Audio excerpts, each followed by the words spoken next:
रात के 9 बज चुके थे। दुकान से थका हारा दिगंबर अभी खाना खाने ही बैठा था।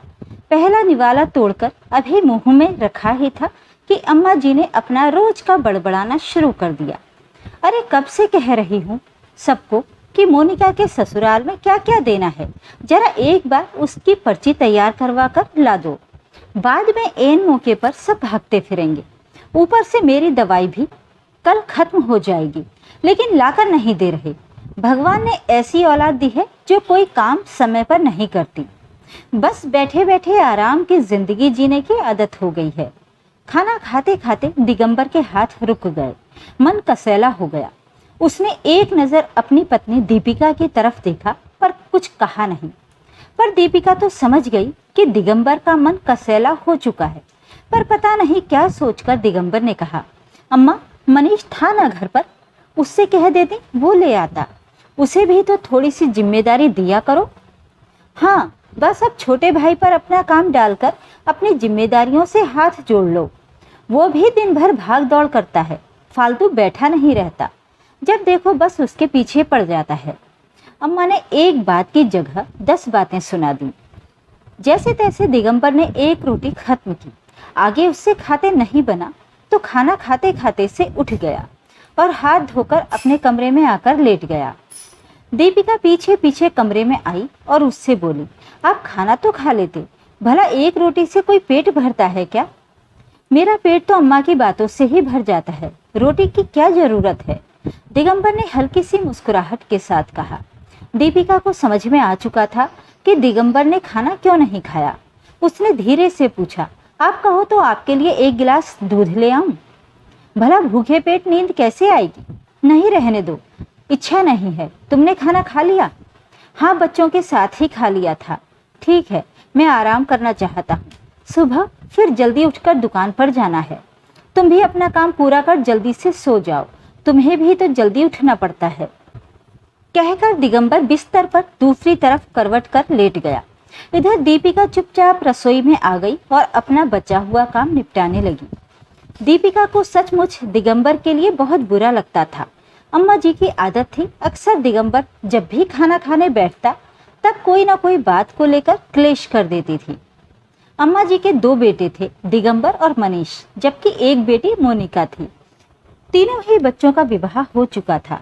बड़ा बेटा दिगंबर जहां एक परचूनी की दुकान संभालता था और उसकी पत्नी दीपिका घर संभालती थी, वहीं छोटा बेटा मनीष एक कार रिपेयरिंग की दुकान पर काम करता था और पत्नी नमिता एक स्कूल में टीचर थी।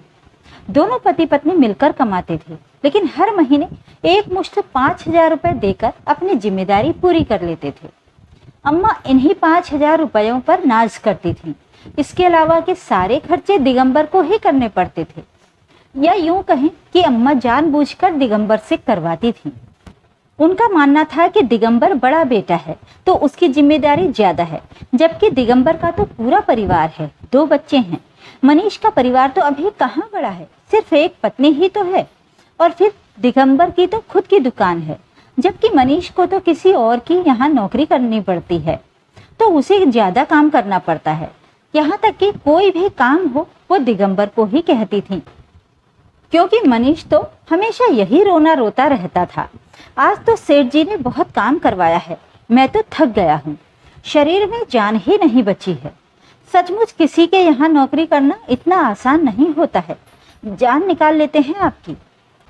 चाहे उसके बाद वो पूरा समय व्यर्थ करता रहे या अपनी पत्नी के साथ घूमने चले जाए। मोनिका का ससुराल भी यहीं पास में ही था और एक संयुक्त परिवार था। आए दिन उसके यहाँ कोई ना कोई प्रोग्राम लगा ही रहता था। अब अगले महीने ननद की शादी है, जिसमें इन लोगों को भी पहरावने के कपड़े देने थे। बस तब से अम्मा दिगंबर के पीछे पड़ी हैं कि वो मोनिका के ससुराल जाए और वहां से पहरावने की पर्ची तैयार करवा कर ले आए। पर दिगंबर को वक्त ही नहीं मिल रहा था।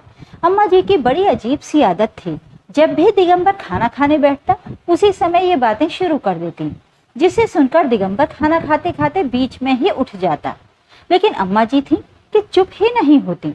ढंग से खाना न खाने के कारण दिगंबर को बीपी शुगर की बीमारी भी लग चुकी थी। दीपिका का कई बार मन करता कि अम्मा जी को पलटकर जवाब दे दे, पर कहे क्या। हर बार दिगंबर मना कर देता, क्योंकि अम्मा जी उसके बाद 3-4 दिन तक इस बात को पकड़कर घर में हंगामा करती रहती। अब सब तो अपने अपने कामों से निकल जाते थे, लेकिन दीपिका को तो घर पर ही रहना होता था। दीपिका अपना काम खत्म करके कमरे में आकर सो गई। दूसरे दिन सुबह भी रोज की तरह ही चल रहा था। तभी दिगंबर नाश्ता करने बैठा। तब फिर अम्मा ने कहा, दिगंबर आज तो कैसे भी करके मोनिका के ससुराल से पर्ची ले ही आना। काम को आगे तक मत टालो, बाद में भागते फिरोगे। अम्मा मैंने आपको कहा ना कि मुझे बिल्कुल वक्त नहीं मिल पा रहा है, नहीं तो मैं खुद ही उसके ससुराल चला जाता। कभी मना थोड़ी ना किया है आपको, कभी मना नहीं किया है, लेकिन अभी तो मना कर रहा है। तू बड़ा भाई है, तू नहीं जाएगा तो कौन जाएगा? और ऐसा कौन सा काम कर रहा है जो तुझे वक्त ही नहीं मिल रहा है? तेरी तो खुद की दुकान है, जब चाहे बंद कर और चला जा। किसी के यहाँ नौकरी थोड़ी ना कर रहा है। अम्मा इस बार मनीष को भेज दो। मनीष वर्कशॉप से जब आता है तो मोनिका का ससुराल रास्ते में ही पड़ता है। आते समय वहाँ से पर्ची ले आएगा, जबकि मुझे तो जानबूझकर दुकान बंद करके वहाँ जाना पड़ेगा। कोई दुकान में लड़का थोड़ी ना काम करता है। अम्मा वैसे ही ब्रिज बनने के कारण दुकान नुकसान में जा रही है। ऐसे में हर बार दुकान बंद करके जाऊंगा तो भला मेरे पास कोई क्यों सामान लेने आएगा? मेरे जैसी 10 दुकानें मौजूद हैं बाजार में। दिगंबर ने अपनी बेबसी जताते हुए कहा और नाश्ता करने लगा। हाँ सही है, बहन के यहाँ जाते ही रोना आता है। तेरे ससुराल में कोई काम होता तो फट से चला जाता, तब तो दुकान भी बंद हो जाती और कोई फर्क भी नहीं पड़ता। अम्मा ने अपना बड़बड़ाना शुरू कर दिया। दिगंबर ने जैसे तैसे 1-2 चम्मच पोहे के निगले और उठकर रवाना हो गया। लेकिन अम्मा तो अभी भी बड़बड़ाई जा रही थी। उन्हें तो कोई फर्क ही नहीं पड़ा कि दिगंबर ने नाश्ता ठीक से किया है या नहीं। दीपिका ये सब देख रही थी। अब उससे बर्दाश्त नहीं हुआ। वो आकर अम्मा जी को बोली, अम्मा जी कम से कम उन्हें नाश्ता या खाना तो ढंग से खा लेने दिया करो। हमेशा उसी समय क्यों बोलती हो जब वो कुछ खा रहे होते हैं? फिर आप तो सिर्फ बड़बड़ाने से मतलब रखती हो। आपको तो ये भी फर्क नहीं पड़ता कि उन्होंने पेट भर खाना खाया है कि नहीं। आपने तो मुझसे ज़्यादा उम्र देखी है, अम्मा हो उनकी, फिर भी खाने के साथ टेंशन क्यों खिलाती हो? दीपिका की बात सुनकर अम्मा को गुस्सा आ गया। हाँ मैं तो दुश्मन हूँ उसकी, तू ही उसे यहाँ पाल पोस कर गई थी, अब तू मुझे सुनाएगी। मैं अपने बेटे से बात भी नहीं कर सकती क्या? अम्मा जी बात करने में और सुनाने में फ़र्क होता है। आप खुद नोटिस कीजिए, आप हमेशा खाना खाते समय ही ये सब बातें बोलती हो। एक और बेटा भी तो है आपका, उसको क्यों नहीं बोलती हो? अब तू मुझे मेरे बेटे गिनाएगी? मेरी मर्जी, मैं किस बेटे से क्या काम करवाऊं? तो होती कौन है मुझे बोलने वाली? हाँ वैसे मुझे हक नहीं है आपको ये सब बोलने का, लेकिन मेरा पति अक्सर भूखा उठता है तो मुझे परेशानी होती है। अगर कल को उन्हें कुछ हो जाएगा ना, तो आपके पास तो दूसरा बेटा मौजूद है, पर मेरे पास कोई दूसरा पति नहीं है। अभी समझना है तो समझिए, वरना अलग कर दीजिए। रोज रोज के क्लेश से तो एक बार का क्लेश अच्छा। अम्मा और दीपिका के बीच की बहस सुनकर मनीष और उसकी पत्नी दीपिका भी बाहर आ गए। मनीष ने बाहर आते ही कहा, भाभी आपको शर्म नहीं आ रही अम्मा से बहस करते हुए? आप घर के 2 टुकड़े करने में क्यों तुली हुई हो? जब जिम्मेदारी एक पर ही डाली जाती है ना, तब बोलना पड़ता है। तुम्हारा भाई हर रोज बीपी शुगर की दवाइयाँ खाता है, ये जानने के बाद भी अम्मा जी उसे क्या खिलाती हैं? खाने के साथ टेंशन। आप लोगों को नहीं दिखता कि वो कितना परेशान रहते हैं? दीपिका की बात सुनकर नमिता बीच में ही बोली, अरे भाभी जी तो खुद अलग होना चाहती हैं, बेवजह भैया के कंधों पर बात रखकर बोल रही हैं। तुम्हें जो समझना है समझो, पर अब हमें अलग होना है। अपनी अपनी जिम्मेदारियां अपने आप उठाओ, कहकर दीपिका अपने कमरे में चली गई। आखिरकार काफी क्लेश के बाद दिगंबर ने भी इस बात का समर्थन किया तो अम्मा को मजबूरन दोनों बेटों को अलग अलग करना पड़ा।